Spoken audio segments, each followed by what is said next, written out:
ഇന്ന് വളരെ ചെറിയൊരു വീഡിയോ ആണ്. കാരണം ഞാൻ വീഡിയോസ് ഇട്ടിട്ട് കുറെ കാലമായി, ഏകദേശം ഒരു മാസമൊക്കെ ആയി തോന്നുന്നു ഞാൻ വീഡിയോ ഇട്ടിട്ട്, ലോങ് വീഡിയോ.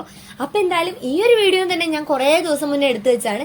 എന്തായാലും അതപ്പോൾ അപ്ലോഡ് ചെയ്യാന്ന് വെച്ചു. വളരെ ചെറിയൊരു വീഡിയോ ഉണ്ട്, 1 മിനിറ്റ് 1.5 മിനിറ്റ് എങ്ങാനേ ഉള്ളൂ. അപ്പൊ ഇവിടെ വന്നിട്ട് 5 വർഷമായെങ്കിലും ഞാൻ ഇതുവരെ നെയ്യാറ്റിൻകര ശ്രീകൃഷ്ണസ്വാമി ക്ഷേത്രത്തിലേക്ക് പോയിട്ടുണ്ടായിരുന്നില്ല. പറയുകയാണെങ്കിൽ നമ്മുടെ വീട്ടിൽ നിന്ന് ഏകദേശം ഒരു 8 കിലോമീറ്റർ ആണ് കേട്ടോ നെയ്യാറ്റിൻകരയ്ക്കുള്ളത്.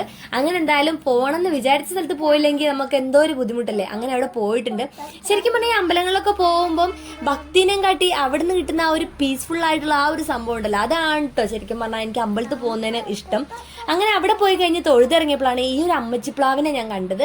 അതിൽ അവിടുത്തെ കാര്യങ്ങളൊക്കെ എഴുതി വെച്ചിട്ടുണ്ടായിരുന്നു, എത്രയോ വർഷം പഴക്കമുണ്ട്. അതുപോലെ തന്നെ ശ്രീകൃഷ്ണനെ ആണോ അങ്ങനെ എന്തോ ഒരു സംഭവം ആ ഹോളിലാണ് കയറി ഒളിച്ച് രക്ഷപ്പെട്ടത് എന്നൊക്കെ എഴുതി വെച്ചിട്ടുണ്ടായിരുന്നു കേട്ടോ. അപ്പം അതിന്റെ സ്റ്റോറിയൊക്കെ ഉള്ള ഒരു ഫോട്ടോ ഞാൻ എടുത്തു വെച്ചിട്ടുണ്ടായിരുന്നു. അത് ഞാൻ മറന്നുപോയി ഇതിലേക്ക് ആക്കാൻ വേണ്ടിയിട്ട്. അതുകൊണ്ട് തന്നെ ആ ഫോട്ടോ ഒക്കെ പോയി. ഇത് പുതിയ ഫോണാണ്. അപ്പൊ എന്തായാലും അതൊക്കെ കഴിഞ്ഞ് നമ്മൾ തൊഴുതിറങ്ങി നേരെ ഉടുപ്പി ഹോട്ടലിലേക്ക് പോയിട്ട് ഒരു നെയ് റോസ്റ്റും കഴിച്ചിട്ടുണ്ടായിരുന്നു കേട്ടോ. അപ്പൊ എന്തായാലും ഈ ഒരു വീഡിയോ ഇത്രയൊക്കെ തന്നെ ഉള്ളൂ. ഇഷ്ടപ്പെട്ട ഉറപ്പായി ലൈക്ക് ചെയ്യാൻ മറക്കല്ലേ.